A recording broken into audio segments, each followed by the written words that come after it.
کے ساتھ کر رہا ہے، یہاں تک کہ امریکہ کے اسلحے کے جہاز بھر بھر کے تل ابیب پر اتر رہے ہیں اور اسرائیلی فوجیوں کو وہ اسلحہ دے رہا ہے۔ لیکن میرے محترم دوستو، یہ تو حضور علیہ السلام کی حدیث کے مطابق سارے متحد ہیں، لیکن آگے آپ نے فرمایا کل مسلم جسد واحد، مسلمان جتنے بھی دنیا میں رہنے والے ایک جسم کی مانند ہے۔ مقصد یہی ہے کہ جسم کے اندر اگر کسی کو انگلی میں تکلیف ہوتی ہے، سر میں تکلیف ہوتی ہے، تو پورا جسم کہاں اٹھتا ہے، تڑپ اٹھتا ہے۔ پاؤں میں اگر کانٹا چھپ جائے تو پورے جسم کو تکلیف ہوتی ہے۔ فرمایا اسی طرح پوری مسلمان ایک جسم کی مانند ہے۔ دنیا کے کسی کونے میں اگر کسی ایک مسلمان پر تشدد ہوتا ہے تو حدیث کے مطابق پوری دنیا کے مسلمانوں کو تڑپ جانا چاہیے۔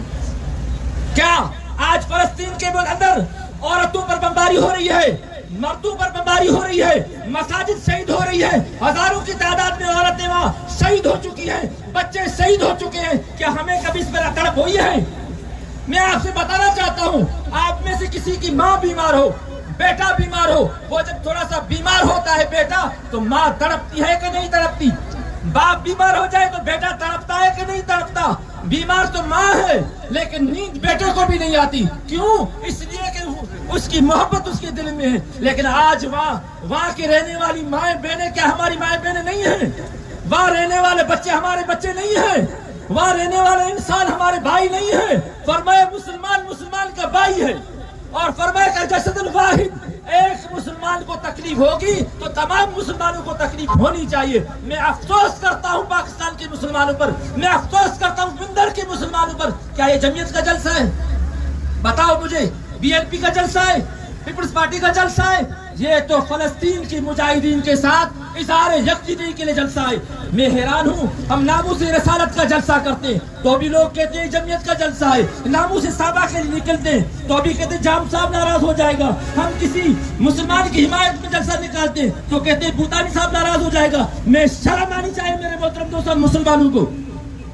ہم اپنے لیڈروں کے لیے، لیڈروں کی ناراضی کو سوچ کر ہم اللہ کو ناراض کر رہے ہیں۔ میرے محترم دوستو، یہ جلسہ جمعیت کا نہیں ہے، یہ احتجاجی مظاہرہ جمعیت کا نہیں ہے، یہ امت مسلمہ کی طرف سے یہ فلسطینی مسلمان مظلوم ماؤں بہنوں کی حمایت کے لیے ان کے ساتھ اظہار یکجہتی کا جلسہ ہے۔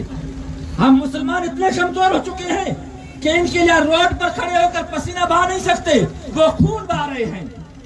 بہرحال میرے محترم دوستو، امریکہ کا جہاز اسلحے سے بھر کر آیا ہے اسرائیل میں کہتا ہوں بے شرم حکمرانوں کو، مسلمان حکمرانوں کو غیرت آنی چاہیے، بے شرم حکمرانوں کو شرم آنی چاہیے۔ امریکہ اسرائیلیوں سے درندے کے ساتھ کھڑا ہے اور ہمارے مسلمان فلسطین جیسے مسلمان مظلوم مسلمانوں کے لیے بھی ساتھ کھڑا ہونے کے لیے تیار نہیں ہے۔ پھر یہ آہستہ کے اجلاس ہوگا۔ میں کہتا ہوں اگر ان کے اندر کچھ غیرت ہوتی، ان کے اندر کچھ شرم نہ ہوتی تو جیسے امریکہ کا جہاز وہاں سے نکلتا، پاکستان کا جہاز پہلے فلسطین میں پہنچ جاتا۔ لیکن اس حکمرانوں کے اندر غیرت نہیں ہے، حیا نہیں ہے، شرم نہیں ہے، ان کو مسلمانوں کے ساتھ ہونے والے مظالم پر کوئی افسوس نہیں ہے۔ ہم ساتھ کھڑے ہیں، ساتھ کھڑے ہیں۔ کس طریقے سے تم ساتھ کھڑے ہو؟ ساتھ کھڑا تو امریکہ اسرائیل کے ساتھ جو پورا ساز و سامان لے کر اسرائیل پہنچ چکا ہے، ساتھ کھڑا تو یورپ اسرائیل کے ساتھ جو کل سے اعلان کر رہا ہے کہ فلسطینی مجاہدین کے ساتھ، فلسطین کے عوام کے ساتھ، ساری دنیا کے ساتھ بائیکاٹ کر چکے ہیں۔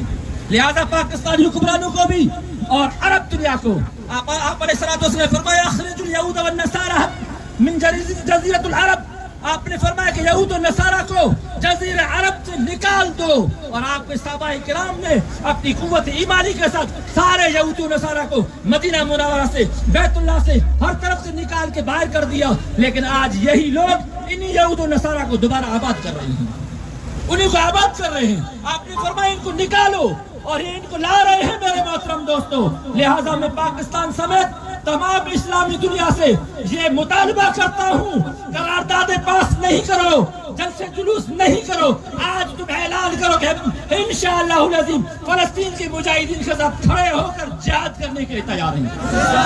اور اسی والے اور مسلمان حکمرانوں بغیرت تو تھوڑا غیرت کرو، تم جہاد کا اعلان کرو، ہمیں راستہ دے دو، ہم جا کر لڑیں گے، تم اپنی بیوی بچیوں کو ساتھ عیش کرتے رہو۔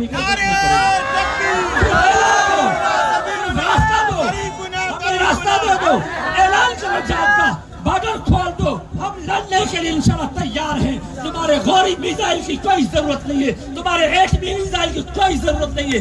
جو ایٹم بم, جو غوری میزائل, جو شاہین میزائل, یہ سارے کے سارے میزائل اگر بیت المقدس کی آزادی کے لیے حرکت میں نہیں آ سکتے, وہاں استعمال نہیں ہو سکتے, تو یہ میزائل ہمارے کسی کام کے نہیں ہے. لہذا ہمیں دے دو, اجازت دے دو, راستہ کھولو. انشاءاللہ پاکستان سمیت دنیا کے لاکھوں نہیں کروڑوں مسلمان فلسطین کی آزادی کے لیے جہاد کرنے کے لیے تیار ہیں. وہ فلسطین, آپ علیہ الصلوۃ والسلام نے فرمایا, آپ نے فرمایا کہ روزانہ 70,000 فرشتے فلسطین میں آ کر عبادت کرتے ہیں اور وہ دعا مانگتے ہیں کہ یا الہ العالمین, جو انسان اس مسجد اقصی میں آ کر نماز پڑھے گا, عبادت کرے گا, اس کی مغفرت فرما, اس کی مغفرت فرما. لیکن فرمایا حضور علیہ الصلوۃ والسلام نے, جو انسان بیت المقدس میں آ کر عبادت کرے گا, اللہ تعالیٰ اس کی پوری فوراً طور پر مغفرت فرما لیں گے. اور آپ نے یہ بھی فرمایا کہ بیت المقدس وہ عظیم جگہ ہے جس میں 1,24,000 انبیاء علیہ الصلوۃ والسلام نے عبادتیں کی ہیں, سجدے کیے. آپ نے فرمایا بیت المقدس مسجد اقصی کا ایک انچ بھی ایسا نہیں ہے جس پر آقا کسی نے کسی پیغمبر کی پیشانی نہ دھوئے. لہذا جو مسجد بیت المقدس میں جو بھی انسان نماز پڑھے گا, ضرور کوئی ضرور کسی نہ کسی پیغمبر کی پیشانی کے ساتھ اس کی پیشانی لگ جائے گی. اللہ تعالیٰ ہمیں نصیب فرمائے. بیت المقدس میں اللہ تعالیٰ ہمیں عبادت کرنے کی اور نماز پڑھنے کی توفیق عطا فرمائے. لہٰذا میرے محترم دوستو, آج ہم یہاں کھڑے ہیں, کسی پارٹی کا یہ جلسہ نہیں ہے.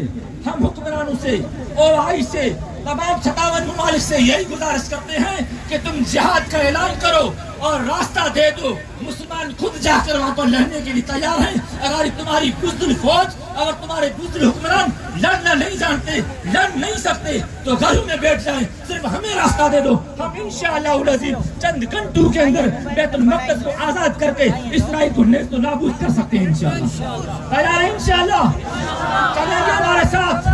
میں تیار ہوں بیت المقدس کی آزادی کے لیے, جہاد کے لیے میں تیار ہوں. جب بھی مجھے موقع ملے گا میں جہاد کے لیے تیار ہوں. میں آج بھی تمہارے سامنے دل کی صدقے دل سے دعا کرتا ہوں, یا الہ العالمین, جب بھی مجھے میری موت آ جائے تو بیت المقدس کی جنگ میں, وہاں جہاد میں, یہودیوں کے ہاتھوں سے بیت المقدس میں وہاں مجھے شہادت عطا فرما. آپ بتاتے ہیں انشاءاللہ.